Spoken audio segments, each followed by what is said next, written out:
This is the Blue Moon Podcast. Coming up, we've got all the news and views from Manchester City's week.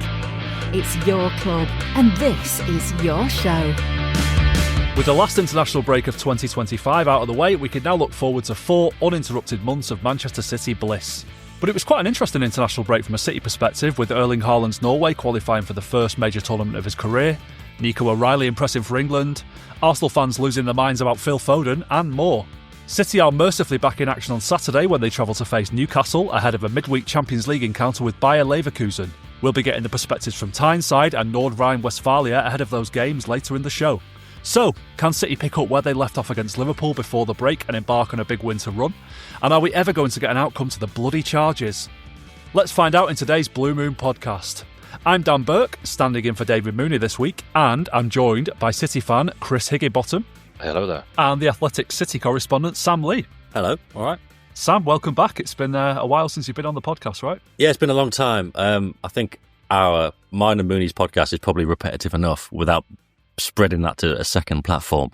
But as soon as he's away, because he can't be bothered anymore, I thought, yeah, it's just nice, isn't it? It's going to be a nice chat. I don't have to waffle on too much, although I will. And yeah, looking forward to this. It's like that, when the Flintstones and the Jetsons used to do like crossover episodes. It's a bit like them, isn't it? Yeah. Is when they got the Cheers cast back when Frasier started. It's that kind of thing. I don't know which Cheers character would I be? Probably Norm at this point. Which Cheers character are you, Chris? I never really watched Cheers, but knowing what I'd do about it, probably Woody. I've never seen it, so I couldn't tell. I don't think I could name it. Woody Harrelson was in it, right? Is that right? Yeah. That's who you're going for. Fair enough. Yeah, solid choice that. Well, there was something that happened over the international break. I don't know if you saw this. Erling Haaland celebrated Norway's 4-1 win over Estonia by treating his teammates to 60 to 70 cheeseburgers, which is a hell of an order if you're working in that particular burger joint. I was curious to know what your go-to fast food, cheap food, treat food, junk food, whatever you want to call it is, and perhaps what you would treat your colleagues to after a successful day at the office. I'm not mad on fast food. Like I don't eat McDonald's. I think that's like cigarettes and Alka-Pops. That's for children, really. I do like fried chicken though. There's something quite base and primal that appeals to me about tearing flesh from bone with my teeth, and it tastes good. KFC. Yeah, I mean the trouble is with KFC, the franchise. It depends on the people there. How sometimes it's good, and sometimes it's awful. So it's better to find like a sort of bespoke, dirty little local one, just run by people whose lives depend on it. Who run it like it's the Navy. Yes, basically. Yeah. For you, Sam? Well, first of all, when I saw that Haaland headline, they didn't necessarily make clear it was for other people. And him eating 60 to 70 burgers after a game is not beyond the realms of possibility, is it? Like, it's possible. I think I could go like hyper specific with this. I think it would be a chicken burger shop in Chorlton called Zach's Fried. It's opposite the Morrisons. Oh. And if ever we're just feeling like, well, my wife mentioned it last Wednesday, and then she mentioned it again on Thursday, and then I got to dinner on Friday, and I was like, we're obviously going to get Zach's Fried, aren't we? Like, that's just how it is. But they were doing buy one, get one free on Deliveroo. And it was like, you just can't order. It's too busy. Like, we're at capacity. So it's Erling really popular. Haaland's ordered 60 to 70 burgers from there. Exactly. Yeah. Haaland's back in Manchester. Yeah, that's the City Christmas party this year. He was in Chinatown the other week as well, wasn't he? Yeah, and was he around like Fat Pats and all that kind of stuff? So, but that's the thing with Haaland. He's obviously not normal, is he? In like most senses, but at the same time, he is just like a very normal young man, as normal as it's possible to be, I guess. But yeah, I think it's probably that. They don't do much. It's just different chicken burgers, fries. They do like fried Oreos and stuff, which I've never really got into. But yeah, if I'm going to treat myself, it's probably going to be that. And also, if you're out in Chorlton having a drink, the pub that's like 2 doors down will let you take it in and eat it in there, which is like, there's not really much better than that. Is that the Chorlton Tap? Is it that one? Yes, it is. Yeah. There you go. So there's your night Good out stuff. next time you're around the area. Sorted. Cool. Not been out in Chorlton for Sam a bit. Lee Actually, used to approved. live there. And have you seen these Nike Mind shoes that the players are wearing these days? These Nike shoes they've got these days. I did see briefly about it. I haven't looked into the science. Well, the science is reflexology, isn't it? Okay. There we go. They push on your chakras on your feet or whatever it is, don't they? Yeah, I actually had a little look at this, and each part of your foot is supposed to correspond in it to a bit of your body. Like the heel is the pelvis, tip of your big toe is the brain, small intestine on the arch of your foot.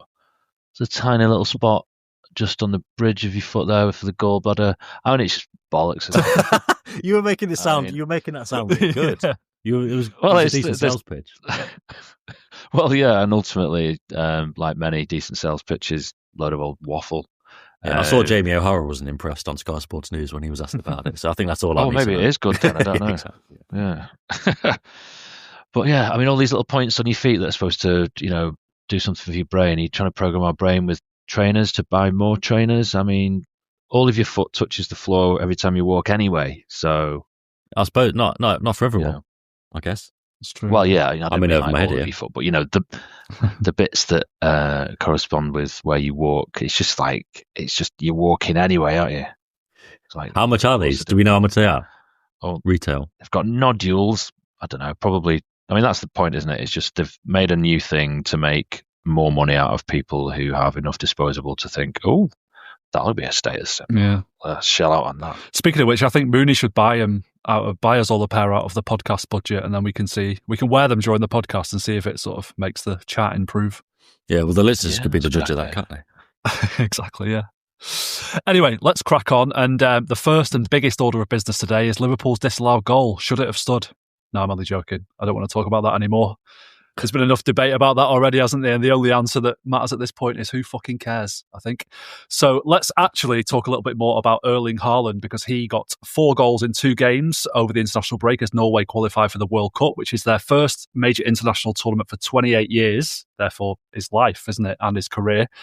He's now got 32 goals in 20 games for club and country this season. He's actually pretty good, isn't he, Sam?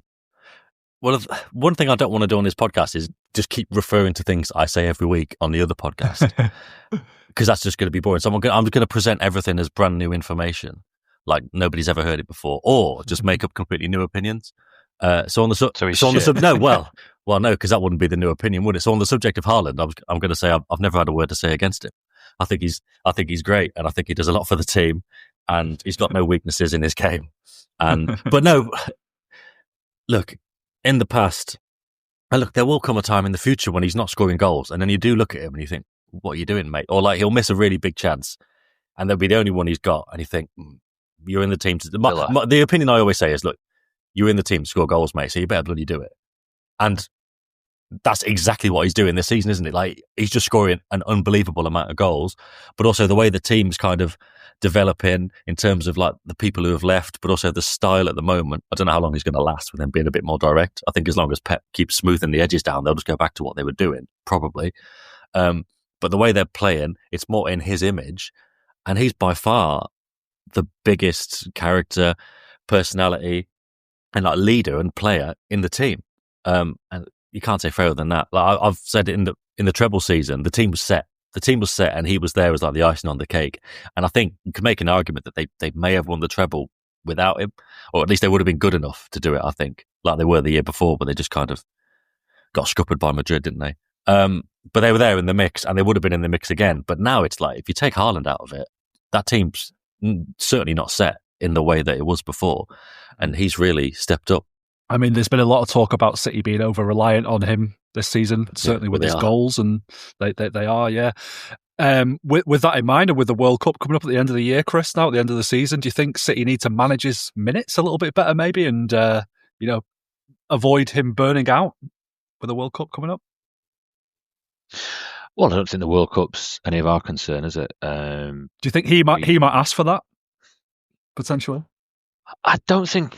I mean, Sam might know more of this than I do, but I don't think that's really in his nature, is he? He wants to just play, score, break records, carry on doing so as much as he's physically able. And I don't think, unless he feels a niggle, I don't think he'd necessarily play through that. But I don't think he's going to be asking to manage his time with one eye on the World Cup. He wants to get momentum for the World Cup and just carry on scoring goals, because that's what he lives for, isn't it? Lives and breathes for it. I wouldn't have. It might be a worry with,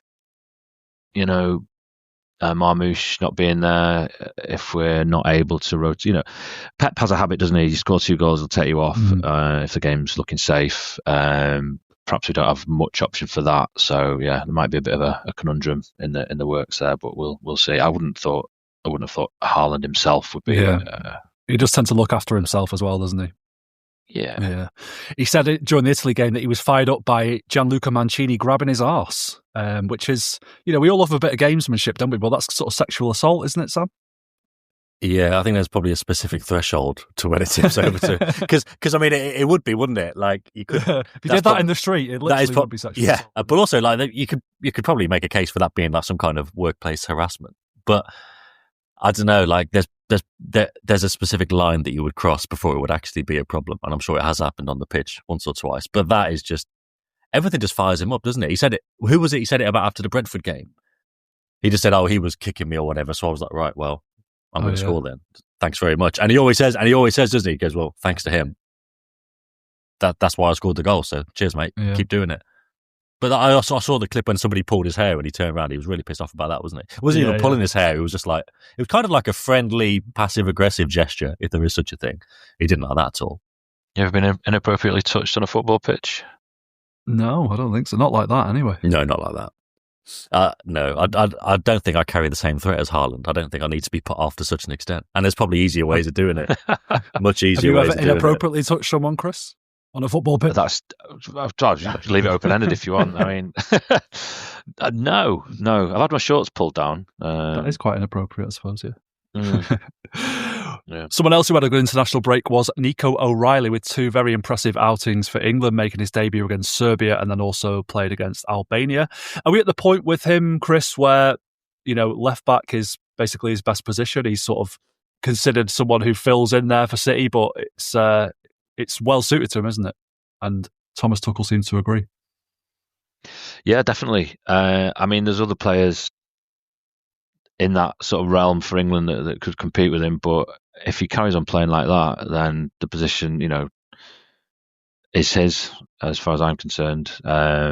If he carries on playing like that for City, then the same applies, really. The good thing about him and Aït-Nouri is they can both play in a more advanced position, so there are options there. But is left back his best position? I've not seen him play further up the pitch in the first team for City to know if that would be a better option for him. But if it ain't broke, do you know what I mean? Let's stick with it for the moment. He made a couple of appearances like off the bench earlier in the season, I seem to remember, and wasn't amazing, but it was quite a small sample size. Do you think he could potentially... sort of 10 position? Yeah, or in sort of central midfield, yeah. Do you think he could maybe start for England at the World Cup at left back, Sam? Oh, does that mean Kieran Trippier doesn't get to do it anymore? I'd be ashamed. Please. It was just like, so many things about Southgate England were good. And then it's just like, well, you just got a guy there who offers no width, or like, it just, it doesn't work. You can't play a right foot on the left, maybe ever, in that position, but certainly not the way Trippier does it. I know you got upsides with corner deliveries and stuff, but direct free kicks, I suppose, but it was always just like, that just doesn't really work. So yeah, like, why not? But the thing is, Tuchel's squad seems to change quite a bit. O'Reilly's just in the picture now. He wasn't in it previously, really. So it's definitely possible, because it looks like, barring injury or anything like that, he's going to carry on playing a significant amount of minutes for City there. And he's obviously now in the England squad in a way that others are, because Tuchel's whole thing is you need to be playing regularly, otherwise you're not going to get in. And that's for, like, whether that's Lewis Skelly or Alexander-Arnold or, I don't know, Grealish, Foden, Bellingham, whatever. Or Bellingham's another case, really. But yeah, he's definitely got a chance, and why not? Like, compared to how kind of one-dimensional it was with Trippier or whichever right-footed left-back we had before, somebody who offers you so much for a coach like Tuchel, who's going to have similar ideas to Pep in terms of, well, you can get up the wing, or you can attack inside when the wing is wide, or whatever it may be. You can come into the middle. It does seem like a good match, yeah. I mean, look, if it can work for City, it can certainly work for England. Absolutely, yeah. Yeah. And I really like Miles Skelly as well, but if you're in the position, then if he stays injury free and playing well, then why would he change it? Yeah, I think Miles Lewis-Skelly's a good player, but a little twat. So maybe that's what England need. But well, to be fair, that does seem to be Tuchel's policy, doesn't it, with Bellingham? Yeah. So I mean, and he's good, Lewis-Skelly, but he's not like Bellingham is amazing, but he is a massive dickhead. Yeah, and it's like if there is that element with Lewis-Skelly, and we don't just see it like that because we're looking at it from like a City point of view, and if he actually is like that, then maybe that counts against him as well. But yeah, also he's barely played, has he? So yeah. There's also a lot of debate about Phil Foden and where he could play for England at the World Cup. Chris, obviously we know where his best position is for City. Where do you think he slots in for England, if at all? It's hard to say. I think it might be he just mixes and matches depending on the opponents and, the attributes of the people he'll be up against. He does sometimes struggle, against the bigger boys physically. But then again, I don't know. It's the players around him as well as the players he's against. Like, am I just being biased when I'm looking at City players playing for England and thinking, why is he not being passed to? Like, I know we've talked about Bellingham being a bit of a dickhead, and his ego is kind of there for all to see. It's unavoidable, but he does seem to have a predilection for not passing to certain players at times, which is a bit strange. Same with I thought Rashford was hesitant sometimes to give the ball to Nico O'Reilly, but it's not all the time. So maybe I am just biased, but I don't know. Back in terms of Foden, where does he start? You've got to mix and match it. That's why you've got a squad. I would prefer to see him in that number 10 role. I don't want to see him as a 9 or a false 9. I prefer to see him pulling the strings a bit more, working the passes, working the spaces. I like how Tuchel said he was honest about it. He was like, him, Kane and Bellingham can't play together. Look, fine. And look, and it's like, I'd rather it be Foden. To be fair, I saw Craig Hope when he said that Bellingham shouldn't go to the World Cup. He got absolutely murdered by everyone. But again, this is from a City point of view, but I agree with him. Like, one of the best things, I said there's loads of good stuff about Southgate England, and like, obviously one of them, and the thing that everybody recognises and acknowledges, is that it is that kind of no dickheads policy. And everyone says, 20 years ago, the golden generation, there was massive egos, they didn't like each other. And the best thing about this team is it's a nice fresh camp, it's a good atmosphere. It's like, well, why would you want a guy who's like kind of toxic towards his own teammates sometimes? Like, no, and also like, yeah, he is amazing, but it's not like Kane. We do have very good alternatives in that position. I know you can't say Morgan Rogers is better or as good as Bellingham, but he's been doing well. And then you've got Foden, and you've got Palmer as well, who's obviously brilliant. So it's like you could just leave him out. I wouldn't mind it.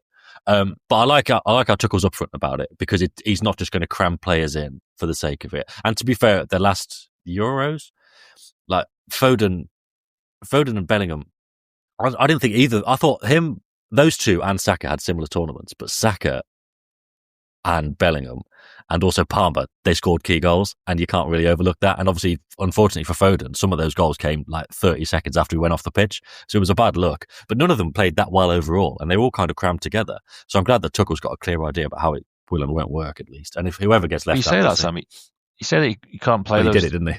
Three... Well, he did it straight away. Which is real weird. But yeah, maybe he's just, having us over there. Yeah, or just, I don't know, experimenting. Maybe he's like, well, let's just see. Let's like scratch that itch, and then if it looks good, then maybe go with it again in March. Or if it confirms his suspicions, then go, okay, let's park that. And in March, it's like, right, this is what I'm going to try and do in the summer. So let's plough ahead with that. We'll see, I guess. But Foden's reputation with England fans is really bad, isn't it? Probably because of what I just said.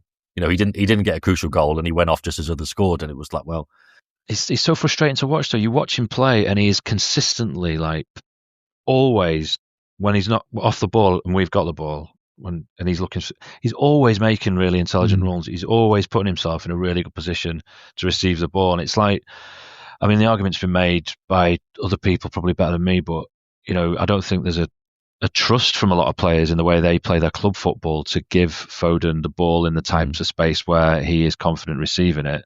So they'll look at it and make a split decision, and Foden's thinking, this is me in a good position to receive the ball. Give me the ball and I will show you. And they don't, or they hesitate, and then they wait a little too long and they give it him when he's not quite in the right position, and he ends up, not getting it at the right time, losing it. it's not quite gelling, and I don't know whether more time is needed with him in the team to make that happen, or whether they look at that as a collective and say, you see how he's asking for the ball here, that's where you give it him. Because at the moment, it's just not quite ticking over with the rhythm that he requires, as far as I can see. This is a paid promotion for NordVPN. I'm in a bit of a unique position because normally we'd tell you about the benefits of using NordVPN while travelling to City's Champions League away games, for example. That's still true. You can protect yourself while using public Wi-Fi in the airport or hotel if you go into Real Madrid or Bodo Glimt later this season. And you can do things like use NordVPN to watch your subscriptions from back home. But I'm based in Germany these days, so when City have had a resounding win, like they did against Liverpool, and I want to re-watch it on Match of the Day, I use NordVPN to do just that. It's easy to do. I just open up the app on my laptop, pick the UK from the list of countries and hit connect. There are more than 8,400 servers across 129 countries to choose from, and you can change your virtual location instantly. If you want it to happen automatically, you can also turn on Auto Connect to do it without even thinking about it.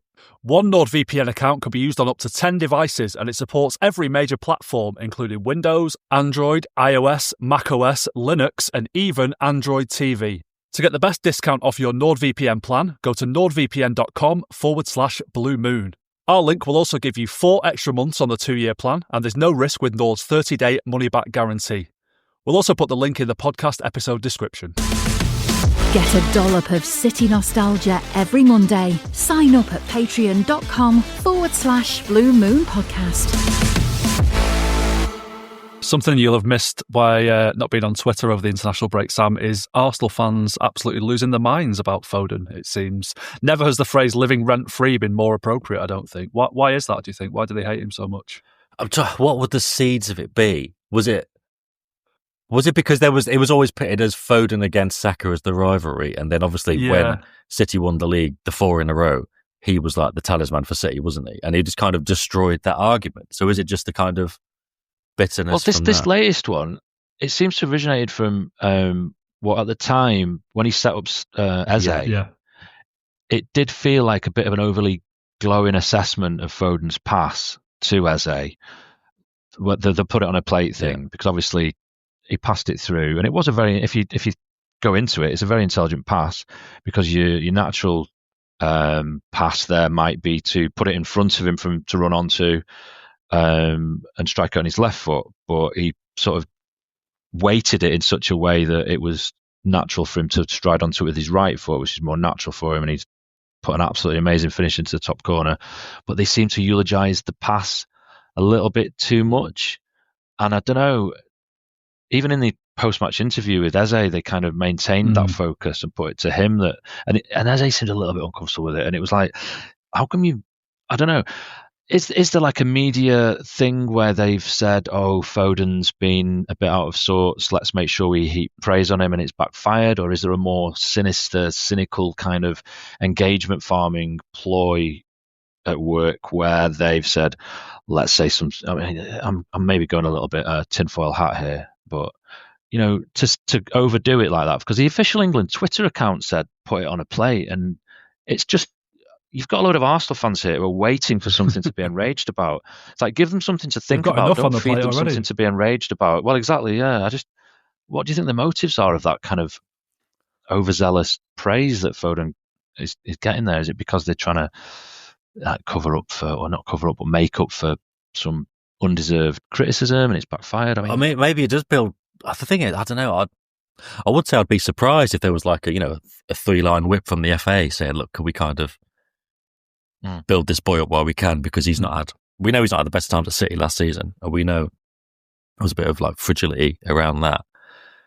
But maybe because, like I was saying, England fans generally don't have a high opinion of him. He didn't get a big moment in the last Euros like a lot of the rivals for the position did. I don't know, maybe with the FA you can think they're just like praising their player, putting the tweet out, but then it is like, well, the guy he passed to did do an amazing finish into the top corner as well. So I don't know. I hadn't thought about it. It is unusual, but I would say I'd be surprised if they tried to get ITV on side with like, can you big this boy up? But it wouldn't be the strangest thing that's happened in kind of PR meets football. Is there a pro Phil Foden media agenda? But again, or are they bigging him up on purpose because they know that it's going to bait a load of frothing Arsenal mob to create engagement and therefore, clicks for the win? Is that why Haaland's never offside? See, I've seen enough of Twitter to see that argument. Haaland's never offside because of the refereeing establishment. Yeah. Couple of other bits from the international break then. Ruben Dias and Bernardo Silva were in a row with the Portugal fans after their defeat to Ireland. That's not very linked in, is it, Sam? No, it's not actually. It's not very high performance. Oh, maybe it is high performance mindset. I suppose it depends how you spin it.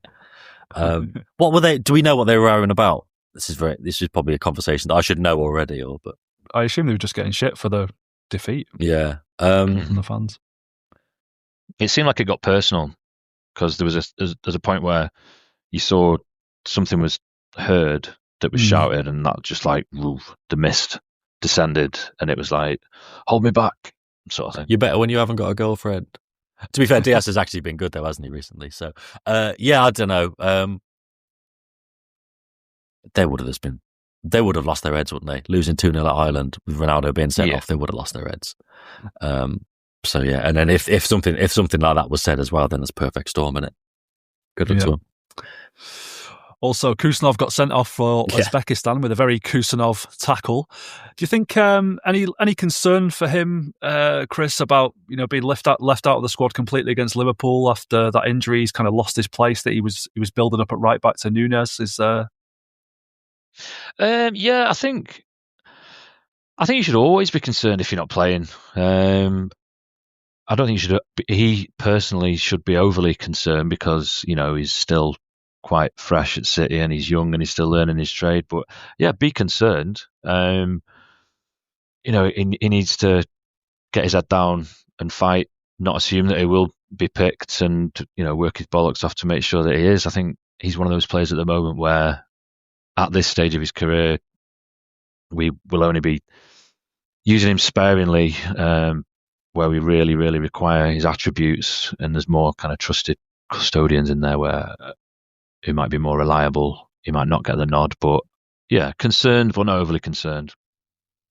There's always chances to get back in, isn't there? And he was doing well. I know it because he's so young and new to the team.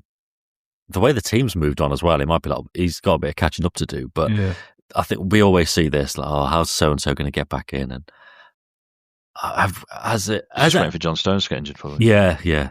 But has it ever really happened where like the team has moved on? That'd be an interesting question, actually. I can't think of any like glaring examples off the top of my head. Like in the treble season, Foden didn't really get a look in. But again, like the team just worked. He did his bit in the inverted commas less important games. The rest of them did it, but everything kind of catches up eventually. And Nunes has been really good, and maybe he's just the go-to option for the rest of the season. But it wouldn't surprise me if Khusanov had plenty of games to play at right back. And then did you see the foul, by the way? No, I didn't actually. Was it just a classic? It was a hospital pass, wasn't it? It was a hospital pass. Not for himself. But, and then he put a guy in hospital. No, for the other guy. But I watched it, and even in slow-mo, like he nearly moves too fast for the human eye in the slow-motion replay. He's just like, boom, just across, and the guy like tumbles up in the air. And that's great, that. I'm going to see that. I do love it when he does that, apart from, when it's got real-life consequences, like Brighton scoring a goal afterwards. But it is fun, isn't it? And he was doing really well, wasn't he? So it'd be good to see him back soon. There's enough games.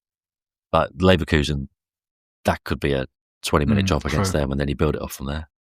Christmas as well. Like so many games at Christmas. Well, speaking of which, Omar Marmoush scored for Egypt against Cape Verde. He's going to be off to the African Cup of Nations at the end of December, potentially missing up to 11 games for City.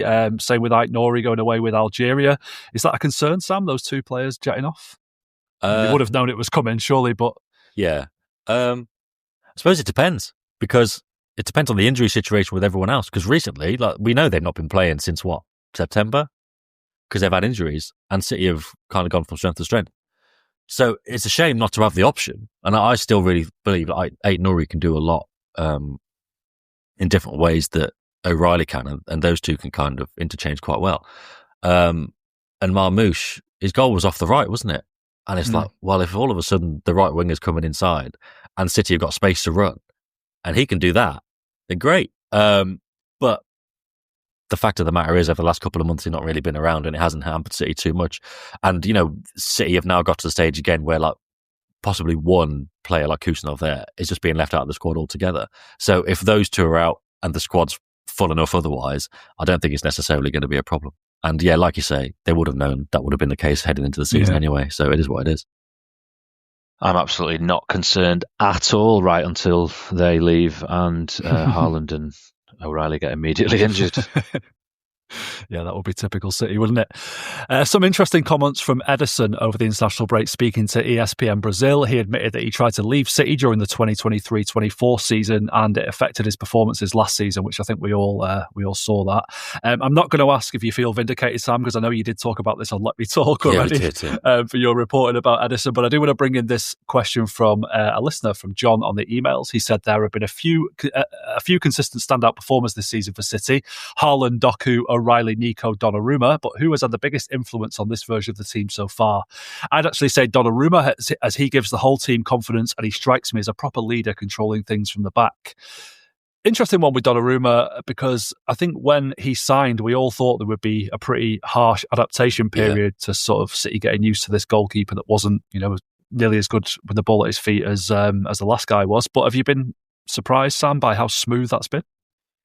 Yeah, because all the questions were like, well, how are they going to play then? Like, what do you mean City aren't going to have a good passer from the back? Like, what do you mean? Why would they do that? But as we've seen, they just kind of become less reliant on possession, less worried about having possession and dropping the opposition, as we now call it, and just more like, he might not find a great pass all the time, but he's going to make saves, and it is seemingly as simple as that. So I have been surprised. I found the process of working out what they're trying to do, and we're still trying to work it out, but I found that process really fun. And in terms of the point made about him being like the most influential, he definitely has been great, and everything said there to back up the point is true. Like, he obviously is a big character. He's like, Trafford's a really good goalkeeper, and he's obviously a big personality, but like, Donnarumma is Donnarumma, isn't it? Like, he's kind of a big star in his own right. And that has made a massive influence. The only thing I'll disagree with is, as much as all that's true, I think Haaland has still had the bigger impact. And maybe it's just more obvious because the goals are going in. But he's scored more goals than Donnarumma's made saves. Donnarumma has been very good, but Haaland has just been so unreal and so important. And City looked really good when they got space to counter-attack, or like even the first 50 minutes against Dortmund when they didn't have the ball, but it was like, what if they get it and they can run? With these guys, they're going to be a threat. But if you take Haaland out of it, even if they got Doku and they got Foden, and let's say Marmoush off the right or whoever it may be, without Haaland, that threat isn't anywhere near the same. And obviously the goal scoring, maybe I'm wrong, and they would just, if Haaland wasn't there, maybe they'd just find the goals like they did in the last 2 months of last season. But if he wasn't there, they'd have big problems. So yeah, Donnarumma has been fantastic and take nothing away from him, but Haaland has still been the most influential for sure, surely. Haaland not in Wayne Rooney's top 3 players of the season so far, by the way. Who did he pick? He said Gyökeres and Burmo and Semenyo. Fucking hell. Paddy Kenny. Gyökeres and Burmo and Semenyo. Semenyo's fine, isn't it? I mean, yeah, but the others are a bit weird. Gyökeres. In terms of I thought Gyökeres wasn't getting great press. The Arsenal fans that I know don't rate him at all. That's saying something. Oh, do you know normal Arsenal fans though? Well, they self-describe as normal Arsenal fans, but that's a matter of debate, isn't it, I suppose? Yeah, it's all a spectrum. The normal people, therefore, not normal Arsenal fans. I guess so, yeah. Was that Rooney on the overlap, was it? He must just be going full bait at that point. Because how could you not put Haaland in it? And I've got the point before, like, as an all-round player, he's maybe not there, but kind of that side's improving. And he's just been so important and so good. He's still banging on about that bloody QPR game, isn't he? Yeah. Like, give it a rest, mate. It's easy, isn't it? Absolutely insane. But yeah, in terms of John's question, I think I would agree with Sam in that Haaland is the totem and is the most influential, but I think Donnarumma definitely the most kind of surprisingly impactful because he's been an immense presence. Yeah. And was it his agent who said City wanted a boost in that goalkeeper position? They wanted to like boost the rest of the team, and like if that was the thought process behind it or part of it, it's worked 100%, hasn't it? Because again, I agree with all the points made. Like, he does give confidence to the rest of the team. He does give a boost to the defence, and I think Guardiola's on record saying the same. It makes it easier to play with him behind them. And yeah, it's it's been really good. And, a lot of characters are left, so to get a big character in is a bonus. And speaking of Antoine Semenyo, there has been a little rumour knocking around. I don't know how true it is, if possibly not very true at all, but he is a player that I like a lot and would like to see playing for City one day, maybe. He's got a £65 million release clause, apparently. Would you be tempted at that price, Sam? Yeah, and again, like if you asked me like 3 or 4 months ago, even like with how he is playing now in mind, I would have said no. That's just not the kind of. It doesn't seem to be the kind of thing that City go for. But the way, like I say, the way that they're playing now, a bit more direct, a bit more space to go into, the way they're kind of evolving with the Premier League, he maybe is that type of player. I watched that game when Bournemouth played Fulham on the Friday night, and he scored the 2 really good goals, and I was like, okay, well, this. From a media point of view, I was like, this hype is about to go like stratospheric now. Like, it doesn't surprise me now that Rooney's putting him in his best 3 players. And also it doesn't surprise me that I went, yeah, fair enough. Because like, that's where he's at. He is one of the most hyped players in the league now. But that night I was thinking, oh, he'll go to Liverpool then. And I was like, and if it goes really stratospheric, he might go to Real Madrid. And I didn't think about City at all. But even since then, the way that City are playing, I think he'd fit in quite well. And like the goal threat he's got compared to like City's other wingers, it's massive difference. So unless it's like, oh, he's massively overperforming his XG or something like that, maybe he is. But if this is just a part of his game and he scores goals like that and he plays the way he does, yeah, it's his XT I like. Obviously, his touch is unreal. He's very 2-footed as well, isn't he? So could play on either flank. Yeah, and just very direct. Well, the ball's dropping, and he doesn't trap it against the ground. He will just like cushion it. Oh, that's very you, that, isn't it? I've seen you do that a few times. Stop. Maybe only a few. But yeah, I'd get him in, and that price is good. And it seems like Bournemouth might let him go in January, or maybe they'll just take the hit. But the reporting is that his release clause is going to be even lower next summer. So maybe it's the case that they'll do that. The thing, normally it's around now when all the managers start to get asked, and particularly at City, do you think he'll do something in December? And obviously last year it was like they just absolutely had to, didn't they? But now it's like you don't really need to. But opportunity knocks. If he's 60, 65 million quid, then why not? Unless City just go, well, actually, we'll lock you in for the summer and we'll get you for 50. That would actually be a very City thing to do. But yeah, I'll be all for that. Lovely stuff.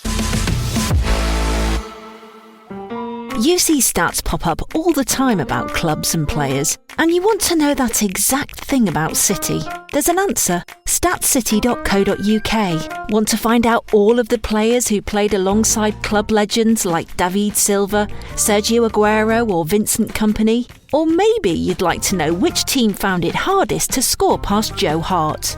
You can find out City's record in every competition, at every stadium, and under every manager. Just go to statscity.co.uk and browse away. That's statscity.co.uk.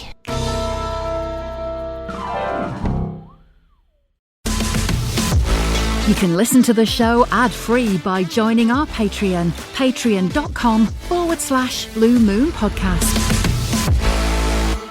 Well, City are back in action when they travel to St James's Park to face Newcastle at Saturday tea time. Ahead of the game, David Mooney has spoken to Sam Dalling from the True Faith podcast, starting with what he makes of their start to the season. It's a good question. It depends which competition you're talking about. I mean, riding high in the Champions League seem to love those European nights. In the Premier League, it is...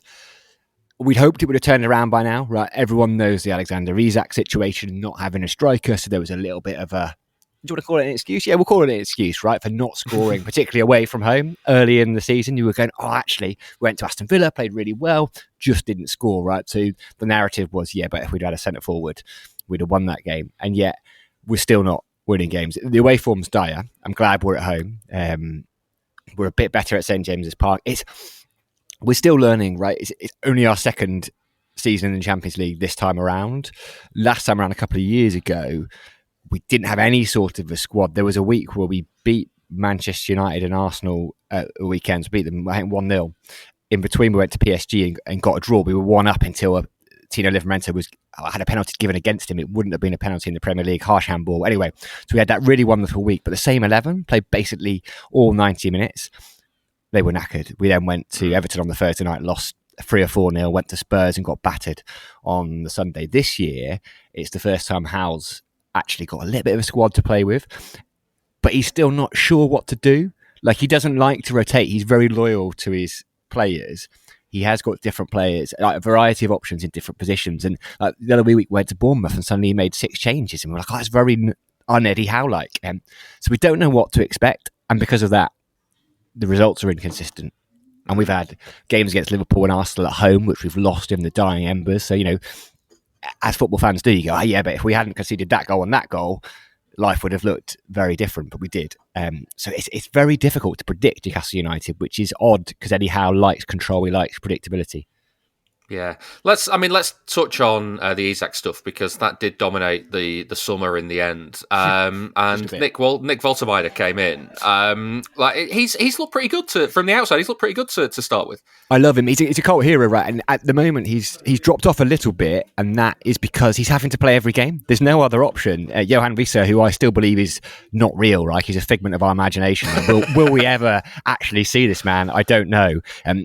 Eddie Howe likes to ease players, and he even did it with Bruno Guimaraes when he first came over from Brazil. It took someone else's injury or suspension for him to get a start. Malik Chow, who's probably been our best defender this year, only playing because Fabian Schär got a concussion and so was ruled out for whatever it is, 7-10 days. So Woltermeyer, he's odd, right? Because you look at him, and when the ball goes towards him, what you want to do, your natural instinct at 6'7", is to look at his head or his shoulders. He actually doesn't like challenging for balls in the air, but he is wonderful with his feet. He's very different to Isak. He's younger. He's almost in a similar stage to his career that Isak was when we first bought him. The wingers like playing with him. He's a clever footballer. He sees things. He plays balls in the blind without looking. He's probably had a look before. And so the wingers are enjoying learning how to play in and around him. And he scored a few goals, but he has been flagging a bit because even Willa Sula, who started to gain a little bit of Eddie Howe's trust, hasn't been around for the last couple of games. So he's having to play 90 minutes. So Woltermeyer is a lot of expectation on him. And in some ways, it was good he got thrown in, right? Because otherwise, he might still be just getting 20 or 30 minutes.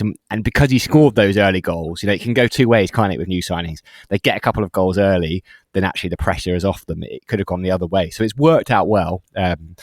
But we can't be reliant solely on him. Yeah, he looks like the sort as well that isn't really fazed by the rough and tumble of the Premier League. I caught the Arsenal game basically because I was supporting Newcastle throughout, and he seemed to be happy to go to war for you. Yeah, he is.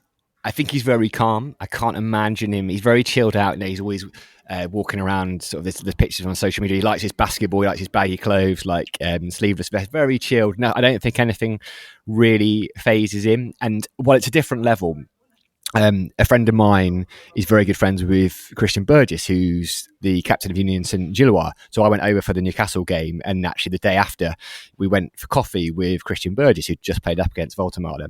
And I was trying not to be the person who's like, oh my God, what's it like to play in the Champions League against my team? And I was very successful, but my wife, without any prompting, started asking those questions for me. and Christian Burgess said, I have never been so bruised, without looking like he's being physical in the way that some strikers grab you and properly give you. It was just like running into something solid, elbows bruised everywhere. So I don't think the rough and tumble, as you said, phases him. He can hold his own. I mean, he's a big man, right? He's a big man, and it always fascinates me how footballers are much stronger than they look. Some of them look really weedy. Anthony Gordon looks like there's nothing to him, but he's immensely strong. So yeah, that's a good sign, right? That's a good sign from Woltermeyer. Yeah. Now, we're recording this quite early, and we know that Gordon and Pope pulled out the England squad. Pope especially feels like a big loss. But what have you made of Aaron Ramsdale in reserve if he has to play this one? Well, not much, because he's barely played, right? We did wonder, as you will well know, there's a goalkeeper on your books in Newcastle United, assumed the whole summer. They'd been pursuing him, wooing him for 2 years. And in fairness to Newcastle, they got a lot of criticism for their transfer strategy and the way they went about it this year. There was not much they could do, right? Because there was a clause in his contract saying that as soon as an offer has been accepted for James Trafford, Manchester City have a right to match it, don't they? It lasts 24 hours, and on 23 hours and 59 minutes and 58 seconds, they stuck that eBay bid in and picked him up, right? So it would have been interesting to see if we'd have got him, whether Pope was really being challenged as number one. I'm not sure Ramsdale was ever coming in to be number one straight away. Pope's big flaw is his distribution. Despite that long throw you might have seen in the Champions League the other week, right? He is one of those, and the ground feels it as well. And his defenders will feel it. When the ball goes near him with his feet, the whole place just holds its breath. But he's a wonderful shot stopper, and he has won us countless points over the couple of years he's been there. So he's probably our best goalkeeper. But Ramsdale, there's a bit of an arrogance. There's a swagger to him. You know what you need from the goalkeeper. It's like, yeah, I'm the man. Despite the fact he just consistently gets relegated. I love his confidence. So it'll be interesting to see how that. He is not putting as much pressure on Nick Pope as I'd imagine James Trafford would. But again, so it was concussion for Nick Pope. I'm not sure exactly the protocols and when it runs out. He was back in the England squad, which was probably deserved. I was at the England game against Serbia, and Pickford went down for one of those tactical goalkeeper injuries. Pope is the master of that. So maybe that's why Tuchel picked him. Maybe he wanted him to show Jordan Pickford how to do that properly. But yeah, so if he's fit, he will come back in. Gordon's not been brilliant in the Premier League. He's been carrying this hip injury. But again, going back to what I was saying about Howe at the start, right? Gordon went off against West Ham, half-time, hip injury. Then he plays a couple of days later in the Champions League at home to Atletico Madrid and only lasts 30 minutes. You're like, he didn't need to play in that game. There's Harvey Barnes, there's Elanga who's done naffle, and Jacob Murphy. So we have options, and Howe's still learning how to use them. Yeah, it's interesting because I keep forgetting that you do have these sorts of players that could come in and rotate, because Eddie Howe, it feels like he has his 11 that he likes. Yeah. In terms of this season, then currently like a bit lower in the Premier League than would have been anticipated, I guess, at this stage. What do you think the aims are for the season, given the start to the season so far? Well, it's interesting, will it have changed? I think Europe, again, I think there is an acceptance. Newcastle's hierarchy is sensible enough to know that we don't want to talk about money and PSR and the ins and outs of that. But I think there's an acceptance, a bit like at Aston Villa last year or whenever it was, that if you're in the Champions League, you're probably going to drop off a little bit. You potentially are, if you're a club like with our sort of resources.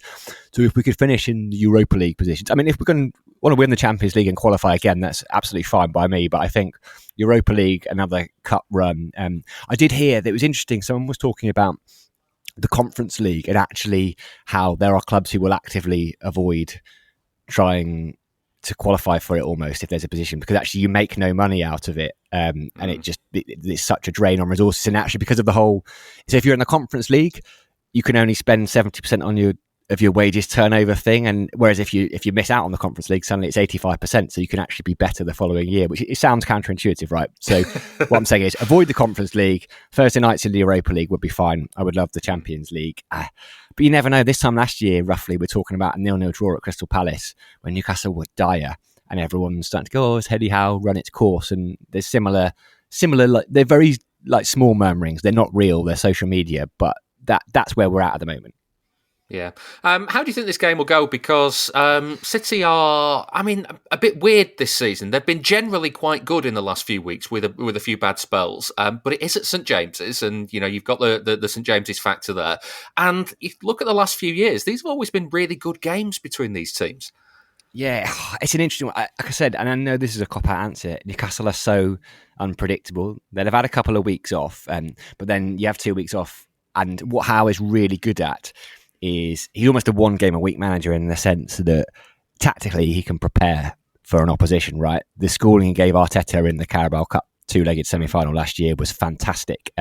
But he hasn't got his players around to prepare for that because Guimaraes is off, Tonali is off, all the international players aren't there. So I don't know how much time he will have to specifically prepare for City.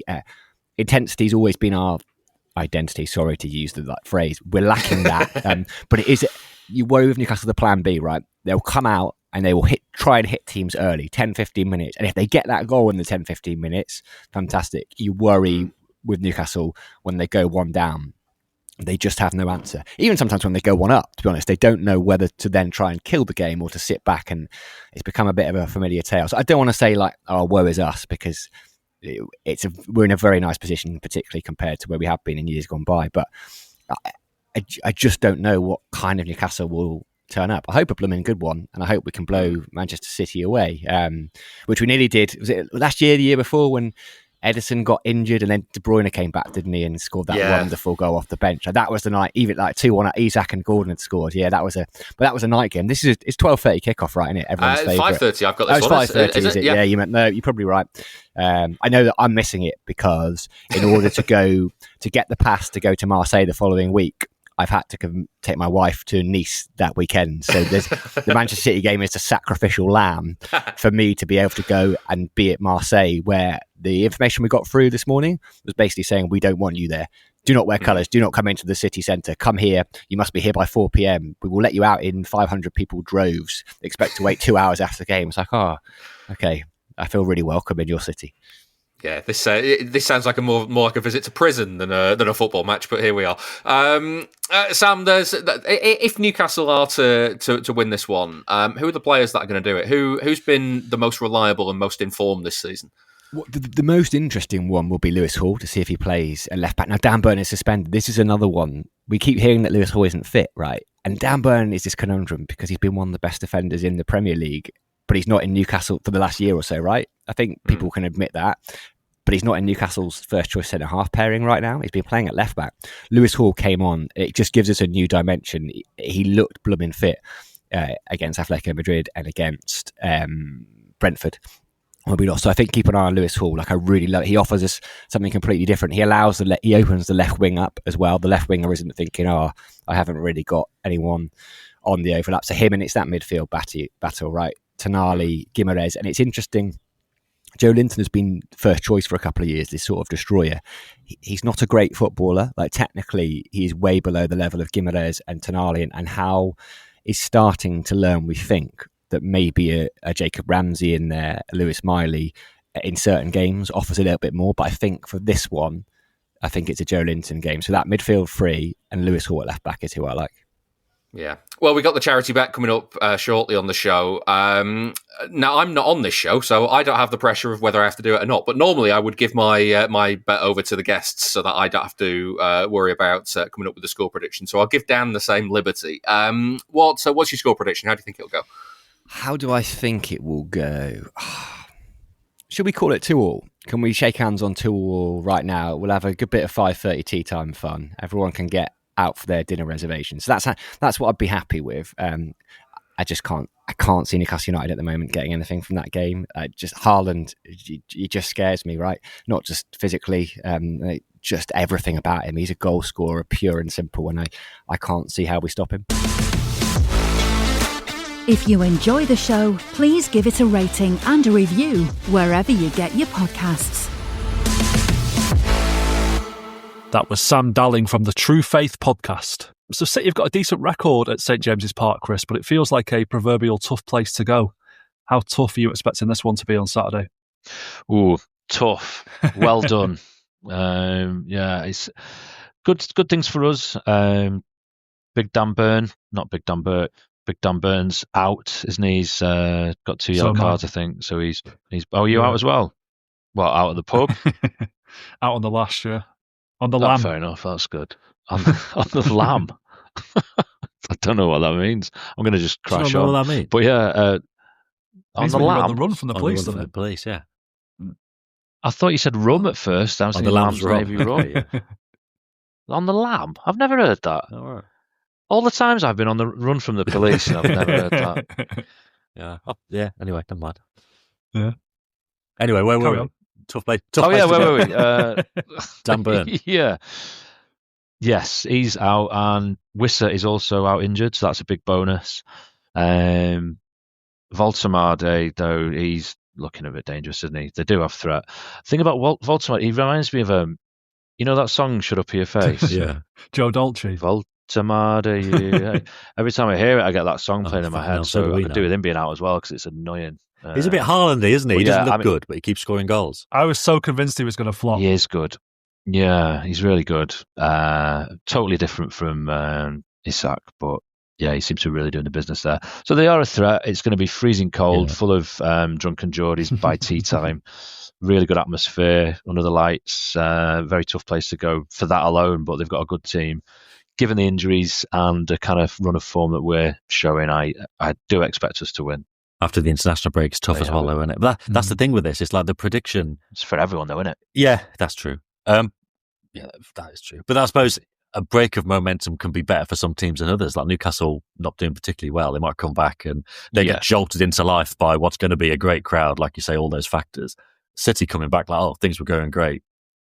Can we piece this together slightly in a very difficult environment? But it's like asking what you think or how you think this game's going to go is not just a prediction for a one-off game. It's like, can you confidently say how good are City at this moment in time? Like, are they going to do what they did when they went to Villa and look like broadly all right? They look like broadly competent as a team, but nothing that happened against Villa surprised me in terms of like, well, they were a bit toothless and they couldn't get Haaland on the ball, and that's kind of been coming. Like, could that happen again? Yeah, maybe. But yeah, I do. I am with Chris. I'm pressed for an answer. I'm going to go with I think City will win, and if they do, then that's another really big sign that they're going to be out more than all right. If they win now, you'll be thinking, well, I think they'll win the league already, to be honest. But if they win now, I'll be like, oh, I was right. They will win the league. So we'll see what happens. The tortoise is gathering pace. How will they set up for this one, do you think, Sam? Will it be just like, same as Liverpool, same team, same again, lads? Or will he change it up, do you reckon? It's impossible to predict, isn't it? It's funny, isn't it? Because, in that same way, I was saying that we'll probably find out quite a lot about City and how they're doing. But like this style of play they got at the moment, where they don't necessarily need the ball to do damage, it's quite an interesting kind of comparison to. And I know we mentioned it a lot on the other podcast, but that was it 3-3 the 3-3 game at the start of the treble season, when Guardiola was like, yeah, but if Grealish is here, then he'll take, he'll slow things down and he'll get you all of the pitch. That seems to matter less and less, which, again, you would never have thought would have been the case for City. So all those factors that make St. James's difficult. And yeah, like if you're going to get them on the counter-attack, that's not ideal. Because like you said at the time, you're defending with the goalkeeper then. Like you either need the defenders to be really good individually or just hope your goalkeeper makes saves. So again, Donnarumma comes into that.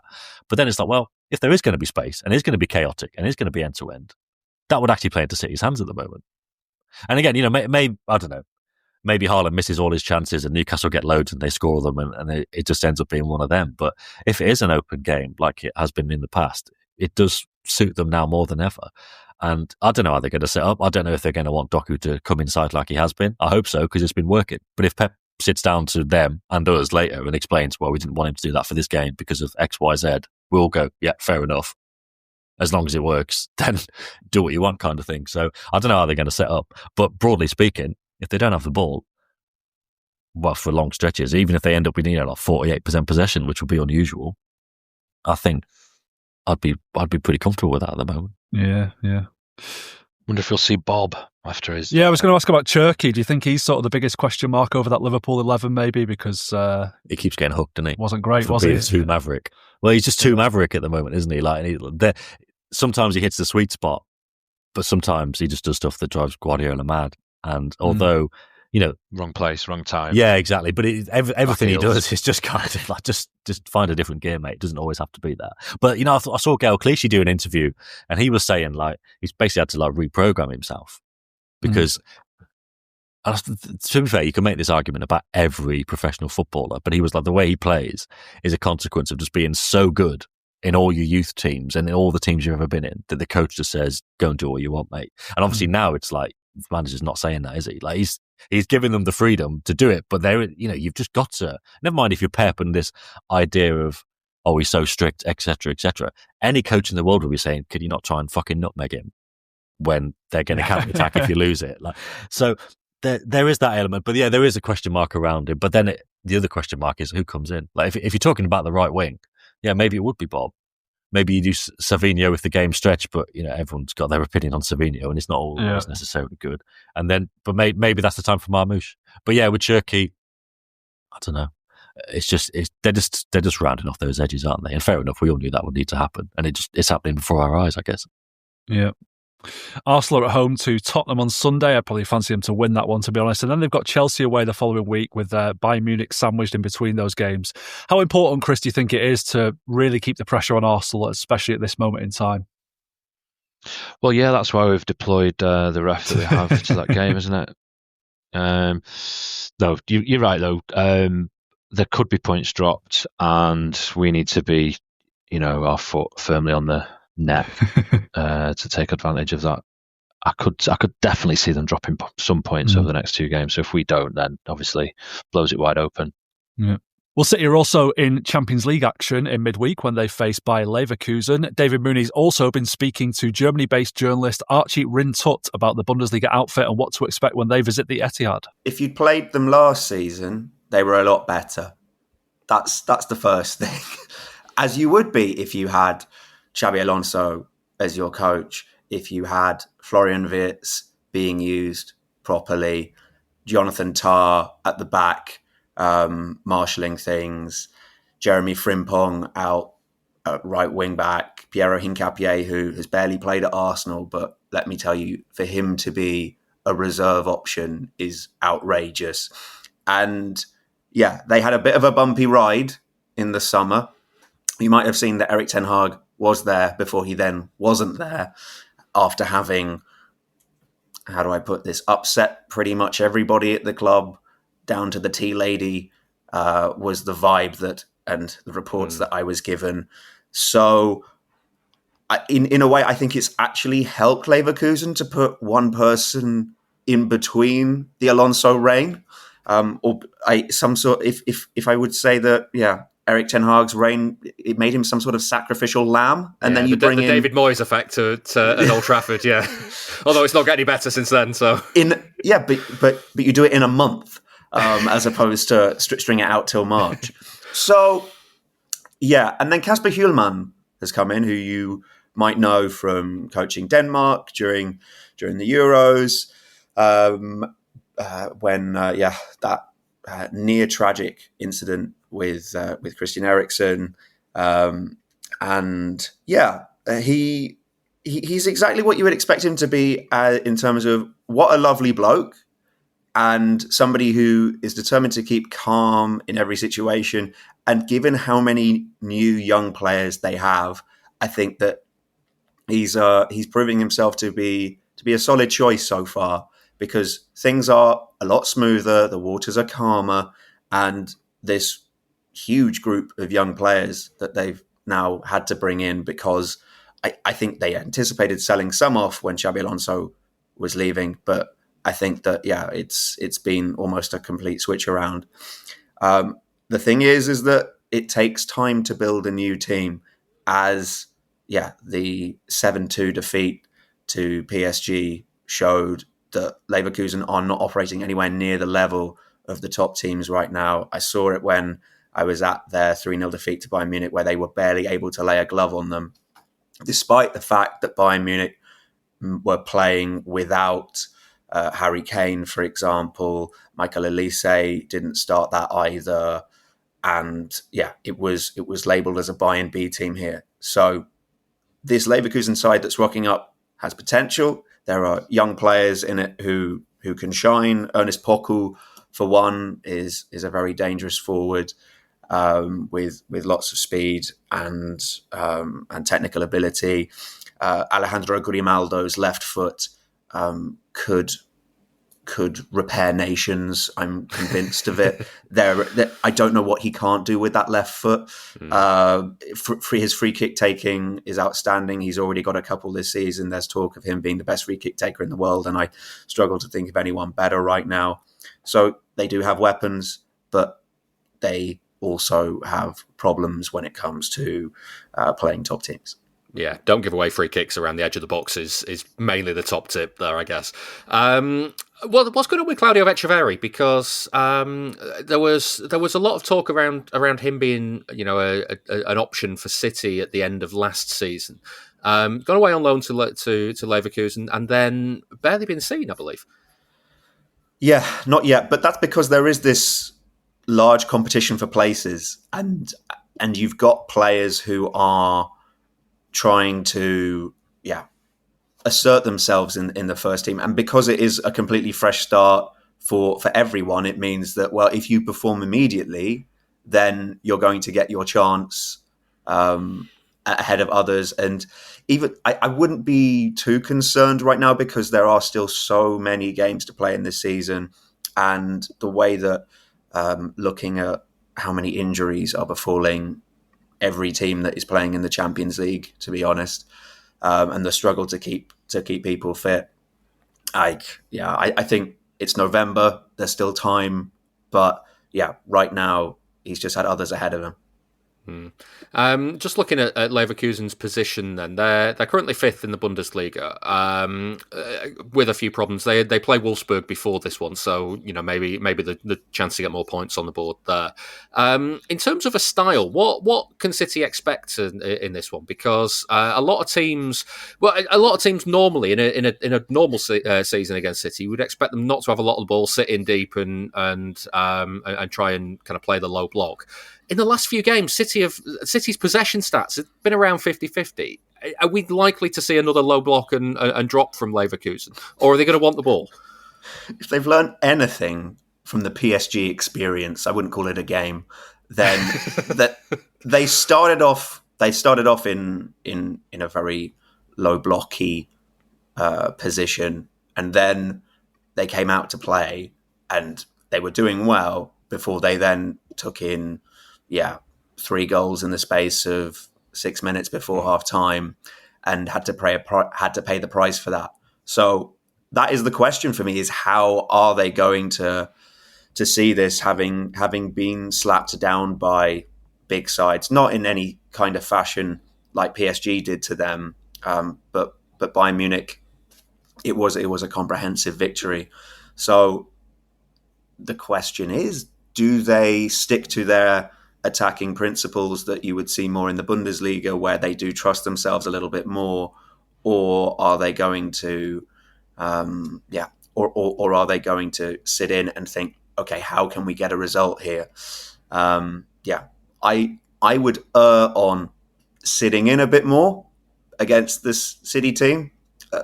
When I see Erling Haaland given space to counterattack, I think, well, something went wrong with the game plan there. Yeah. In terms of form for Leverkusen this season, obviously this one being at the Etihad, probably it could be a lot easier if it wasn't. Let's put it that way. How are they like away from home? They've been stunning away from home in the Bundesliga for several years. They had not lost an away game in 36, I think it was, which is some kind of record when Bayern beat them. And they did win away at Benfica as well, but that was a streaky victory over Jose Mourinho's team. Whether you can read too much into that, I don't know, but I think that they are going to have to have more than a plan about how they are setting up for this. I wouldn't read too much into like what the domestic form is like, because fact is Leverkusen do not play teams of Manchester City's caliber every week. They just don't. And this is more, I think, about a mark in their journey of, okay, how much have we grown since the PSG game? What have we learned from the experience away at Bayern? This team is far from the finished product. Of course, they do have like players. I mean, there's a former City player there too, in Alex Garcia, I believe. I think he had. I don't know if he really played for City too much. Yeah, a few games under Pep. Yeah, a few games under Guardiola in about 2016-17. Yeah, right. But he's somebody worth picking out as somebody who's benefited from the departure of Granit Xhaka, one player I also could have mentioned who was a real glue for this team under Xabi Alonso, and has, I think, been showing that at Sunderland, even if the departure from Leverkusen, I think, was bittersweet in the end in terms of how last season ended for him. But yeah, I think that Garcia has, when big players leave a club, like happened with Leverkusen, those who have really shaped the last 2 years and shaped the most successful time in the club's history, then new hierarchies are going to form in the dressing room. And I think that Garcia has benefited being able to take more of a prominent role now, both in midfield, and I think along with being very close to Alejandro Grimaldo, I think that's helped. And he does look a much more capable player. He looks like the kind of player who shone for Girona in their stunning season when they qualified for the Champions League. So I'm intrigued to see how he copes with this occasion, because, of course, look, every player has a point to prove. But I think obviously being a former City player, there's a little bit more of a, well, I want to show you that I was good enough, even if I don't think he was of the requisite level for City. But you never know. How often is it that, things like this happen? Yeah. Leverkusen in 21st in the Champions League table. What will they be hoping for from this? I mean, there's obviously the 36 places, so they're just about in the currently in the qualification for the playoff round. I assume that's the aim. So, from a Leverkusen perspective, the fact is they've got Newcastle at home after this, Olympiacos away, and Villarreal at home. Those other 3 games are eminently more winnable than Manchester City away. And even if I think such is the position that City are in the Champions League table right now, of course, City are looking over their shoulder a little bit because they have that clutch of teams behind them on 9 points. But so would I think Pep could afford to rotate a bit for a game like this? From a Leverkusen perspective, they just, I think they're going to have to put their eggs more in those last 3 game basket because, Newcastle at home, even if Newcastle have been having a good campaign in the Champions League, I wonder if things are not improving in the Premier League, whether they're going to have to start maybe altering their approach a little bit in Europe, because just qualifying for the next round would still be a good result for them. From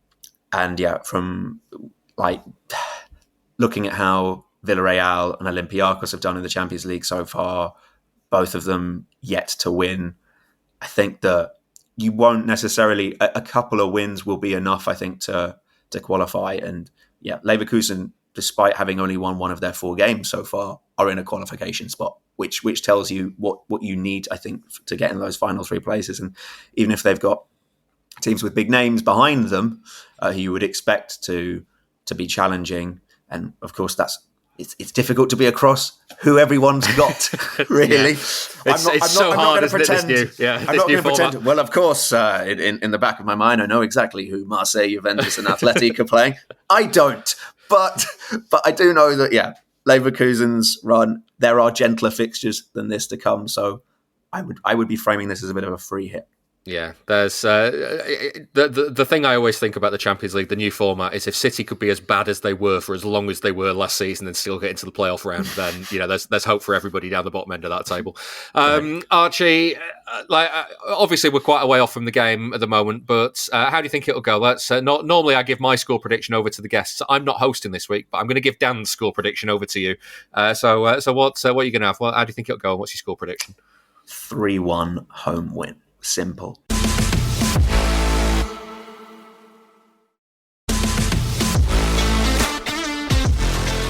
Email the show through our website, bluemoonpodcast.com. That's German football expert Archie Rhind-Tutt there. City have been pretty strong in the Champions League this season, Sam, just dropping points in 1 game. Are you expecting that to continue in this one? Yeah, especially a home game. It does strike me a bit as Leverkusen are decent opponents. They've obviously been getting better as well. But even the way that Dortmund were pretty good against City in part, and they worried City towards the end, they still blew them away. And I'm kind of expecting that to happen. When City are just like, this is a different level, boys. You might be good, but we're really good. So I'm thinking it might be one of those kind of affairs. And it could be another fun game as well. Yeah. Would you expect a lot of rotation, Chris? You think the Premier League's the priority that City put a lot of their eggs in at the moment? Yeah, but it's very important, the Champions League as well. I would expect him to start very strong and, as much as it is possible, You've got to win the scares we've had in the past. Yeah. I don't think he'd rotate until it was definitely, rotate heavily until it was definitely very safe. Yeah. But I do expect us to win. Because he said, didn't he, at the start of the campaign, you just win all your home games and get a couple of wins away and you'll be all right. And obviously, this is just one of those where you've got to win, because it's Madrid next, right? And then there's the break. Yeah, especially with Madrid and then there's the 2 games in January. One of them. It'd be nice to have it sort of wrapped up by those 2 games in January, wouldn't it, really? Get it wrapped up ASAP, yeah. If they didn't win this, I think they'd consider that a massive mess up. And then Christmas pun was right and there. then you've got to go to Madrid and like definitely try and win, which, you know, I'm sure they'd be very happy, even with this kind of more direct style. I'm sure they'd be very happy going to Madrid and going, let's just stodge this up, get a 0-0 and go home. But if they had to get a better result, that would be a bit of a nightmare scenario for them. So yeah, I think they will make changes, but it'll still be very strong. And to be honest, I do expect them to win it. If they don't, it would be a bit of a slip up. Yeah, Leverkusen have, of course, got Claudio Echeverri on loan from City. I think he can actually play, because I don't think the rules apply, do they, for parent clubs in the Champions League? Right. But I doubt he will play because he's not been playing at all for them. Maybe they're saving him for the DFB Pokal final, Sam? Yeah, another stunning debut off the bench. Yeah. It'd be really good at finding pockets and then blasting it straight at the nearest defender. That was really good, that. That hasn't worked out, has it? And I'm not getting a look in, is he? They changed manager, didn't they? Yeah, very early. Am I right in saying City wanted him to go somewhere else, and he went, no, Girona, I'm going here? Well, you can see why he said, I don't really want to do that. Yeah, and probably vindicated, because they've not been doing so well, have they? Or they started the season terribly anyway. But I think with Leverkusen, maybe they need an Echeverri. Yeah, maybe. But it is a shame, isn't it? Because he is obviously good. I've always kind of just disputed whether he'd be City level, but we're just getting further away from finding out, because if you go on a loan like that and it's a bit of a disaster, then it was already going to be difficult for him to break through. So yeah, it's a shame that I don't know what's happened, but yeah, sacking Ten Hag after a few games kind of been ideal for that. Mm-hmm. Yeah, it's not a nice little cul-de-sac for him to be in, is it? I think maybe a reset back to South America and then literally, right, let's go again from here. And we'll see what happens. Maybe, I don't know. Maybe they go, look, you could do a Girona, mate. Do it. And like, maybe not back to South America. Maybe it's as simple as just go and live in Spain. You can speak Spanish there. You'll feel a bit more at home. You get a bit more used to Europe, but it's a bit more to your taste, your style. To do that, which to be fair was probably City's viewpoint in the first place with Girona. He might, I don't know. It seems like that would be a bit of a no-brainer now, but I don't know. We'll have to see. But to be honest, even if he'd done brilliantly at Leverkusen, I don't necessarily think it would have led to him being a big first-team regular next season. I think City. I think he's a very good player, but I think City are even better than that overall. But we'll see how it goes. Yep. Right, it's charity bet time now. Chris, you came close to a win last time we did this. Your prediction of a 3-1 win over Liverpool wasn't quite close enough, though. I think we can thank the PGMOL for that. And that means we're still on £75 for the Man City Fans Food Bank support group this season. Let's see if we can boost that kitty for them a little bit now, because William Hill is giving us 3 £10 correct score singles for the Newcastle and Leverkusen games. Let's start with Newcastle. What do you fancy for that, Sam? 2-0 to City, I believe I went for. You did, and that is a 10-1, so that'll be £110 if you're right. Chris, what do you fancy? I've been generous enough to give Newcastle a goal, so I've gone 2-1 City. 2-1 is 15-2, that's £85 if you're right, and our Newcastle guest went for 2-2, so that's 11-1 and £120 if he's right. And for Leverkusen, Sam? 4-0. I think I kind of gave the reasoning for that, didn't I? Like, I think it's going to be that kind of game. Yeah, that's 10-1 as well, so £110 if you're right. Chris, what are you going for? Well, I originally I wanted 3-1, didn't I? But our German friend went for 3-1, so I've gone for 4-1. Never the optimist. 4-1 is 12-1, so longer odds for Leverkusen to score than not scoring that game. That's £130 if you're right. And yeah, Archie went for 3-1, and that's 9-1 and £100 if he's right. Remember, you've got to be 18 or over to gamble. Prices can change. For more information on responsible gambling, have a look at gambleaware.org. Right, let's finish up with a listener question. If you want to get in touch with the show, you can contact us on Blue Sky at bluemoonpodcast.com or via email, contact@bluemoonpodcast.com. You can also get in touch via Instagram. Just search for Blue Moon Podcast and slide into our DMs. TJ has emailed in. He says, given the improvements that Nico Gonzalez has made recently, which players at City would you say Guardiola has improved the most? Whether that's gotten them to realise their full potential, gotten them to a level that you didn't think possible, or even taking players that were already club legends and making them better. Any advance on Nico Gonzalez, Sam? I'm sure there is. Zinchenko always strikes me as an obvious one. I know his stock's subsequently fallen, but again, maybe that backs up the point. You leave Pep and you leave City's very specific game plan, and you know the magic wears off. Zinchenko's one, but I mean, like Aguero was always great. And then he really locked in. Like Aguero scored most of his goals. In fact, I don't know if that's true actually, but he we would have scored, 2/3 of his City goals before Guardiola came, but then he decided another dimension, and eternal credit for that. I don't know, it would be interesting to see how Foden would have done if he'd not had Guardiola's guidance, but that's a bit of an off the wall shout. You wouldn't necessarily put him at the top of that list. Sterling, definitely Sterling for me. Sterling just made the numbers in terms of full potential. Yeah, and especially in hindsight now, the way he was playing. I mean, look, maybe a bit of rose-tinted glasses now, because I don't think if he ever went through on goal, even when he was at his peak, I don't think we always felt super confident. But if you look at the numbers, and he was a bit of a whirlwind, wasn't he, for a couple of years there, maybe 3 years under Pep. So I think Sterling's definitely one. Is Rodri one? It's always difficult, isn't it? Because it's like anyone who looks like Nico, it's like, are they good because of Pep? Are they good just because they've got older and better? But obviously it is both, isn't it? Would Rodri have become the player he is now with his mindset and ability? You know, if he'd stayed at Atletico Madrid under Simeone, possibly. It is hard to say, isn't it? That's why Zinchenko's such an obvious one, because it's kind of nothing was really expected of you, and then you delivered this. Yeah, true.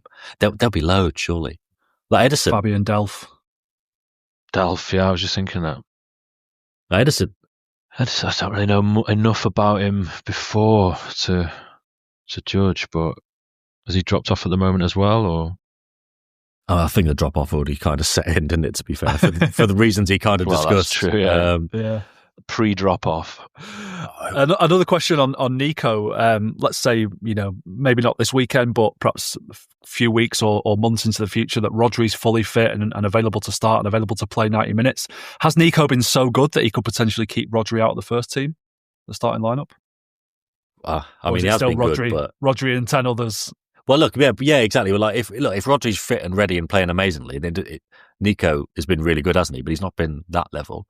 So no, but if Rodri's not the top Rodri, then yes, because Nico's level will be higher than that. But yeah, all things being equal, he's never going to be keeping Rodri out of the team, unless just Rodri's being rested. As he continues to improve, though, I mean, if you look at the trajectory that Rodri was on, it's kind of similar in terms of growth in stature that Gonzalez is on. And if he continues to play that well, he's certainly good enough to allow us to rotate the two if we need to do that. He's not looked out of place when Rodri's not been in the team. So why wouldn't that continue? It's great to see him reaching new levels all the time, and the same could have been said of Rodri at the same stage. Could you see them playing together in the same team? If need be, yeah. Yeah, I could. It would maybe ask Nico just to go a bit higher, carry the ball like he can do, and take that up towards the edge of the box. Maybe it might. It feels overly negative, that, but I'm sure a couple of games of them doing it and it working would change my mind quite quickly. But the thing is with Nico as well, it might be quite a nice, not nice because it wouldn't be nice, but there might be quite a seamless overlap with Rodri, because Pep said he's not going to be at his best until next season or the World Cup. Well, if that continues to be the case, then there's obviously going to be more opportunities for Nico, and then he can just go from strength to strength in theory. But then it would be nice if Rodri was going to sign a new contract. You'd like to be hearing about it in the next 6 weeks. And then if he doesn't, you start to think, is this going to be his last season? Just worst case scenario kind of thing. And then that's when Nico's trajectory goes in the same way as Rodri's, hopefully. But then there's not going to be the Rodri kind of barrier in his way. But that's just one possible scenario. Not heard any negative rumblings, have you, about Rodri's contractual? Not necessarily about the contract. I don't know. I don't know if he's. I don't know. Out of context, I'm not sure if it's the full picture. I don't think he's always been especially happy with how things are going. But again, I don't know if that's because he's annoyed with decisions or he's annoyed with his own body.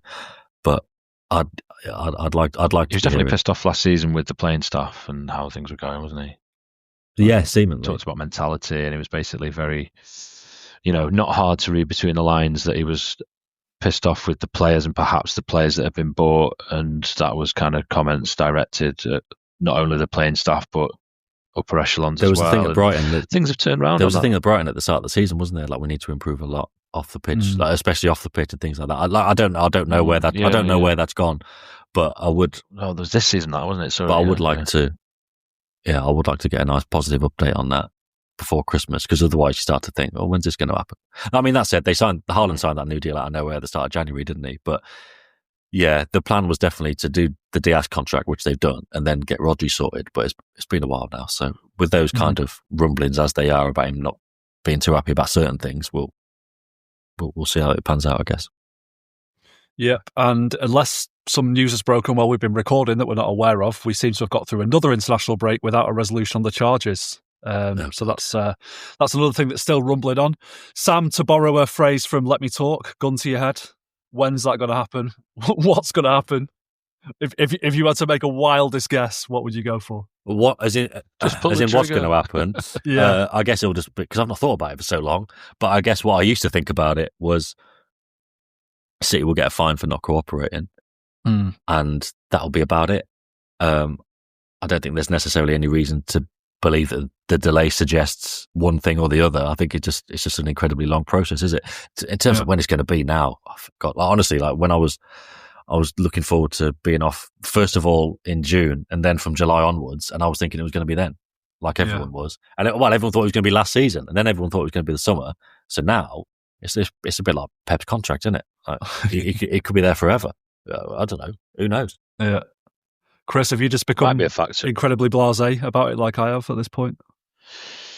Yeah, I mean, there's only so many different combinations of thoughts and emotions you can have on it, and you don't have new options to explore, intellectually or emotionally. The longer it goes on, it just becomes a little bit, like, as you say, a bit more boring, really. Just get it out of the way.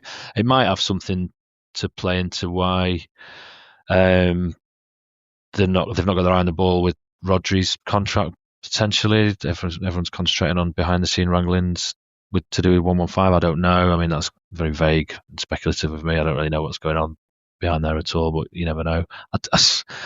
I've got a bottle of fizz in a cupboard at home, which is like, I must dust it, actually. Not in the fridge yet because, the fridge is full of more relevant things. But I'd love to be able to get it out, get it on ice and open it. But yeah, hopefully sooner rather than later. Crack that open and crack open Twitter. Just have a bit of a nice evening. The sound of rolling heads, music to my ears. Right, well, that's it for this episode of the Blue Moon Podcast. Thank you to my guests, Chris Higginbottom. Thank you for having me. And Sam Lee. Yeah. Cheers, lads. Enjoyed that. There's a clip of the most recent nostalgia episode coming up in a moment. That was an episode of City Heaven, City Hell, where City fan Bob Toole and Leicester fan Neil from the Beyond the 90 LCFC podcast picked out some good and bad games from matches between the two sides. The full thing is available now for Patreon members. Head on over to members.bluemoonpodcast.com for more information. We're also not far off Christmas now, so if you're looking for a present for a City fan, then you could get them a subscription to the Patreon. You'll be getting them access to the nostalgia shows each Monday, plus this episode at the end of the week without the ads. You can find more details at gift.bluemoonpodcast.com. David Mooney will be back next week to review Newcastle and Leverkusen and look ahead to the matches against Leeds and Fulham. Join us then.